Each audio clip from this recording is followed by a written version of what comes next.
Once upon a time, a turtle and a rabbit had an argument about who was faster. They decided to settle the argument with a race. The turtle and the rabbit both agreed on a route and started off the race. The rabbit shot ahead and ran briskly for some time. Then, seeing he was far ahead of the turtle, he thought he'd sit under a tree for some time and relax before continuing the race. He sat under the tree and soon fell asleep. The turtle, plodding on, overtook him and soon finished the race. Emerging as the undisputed champ, the rabbit woke up and realized that he'd lost the race.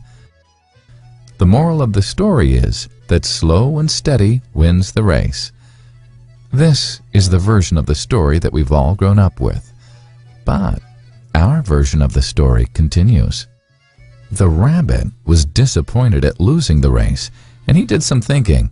He realized that he'd lost the race only because he had been overconfident, careless, and lax. If he had not taken things for granted, there's no way the turtle could have beaten him.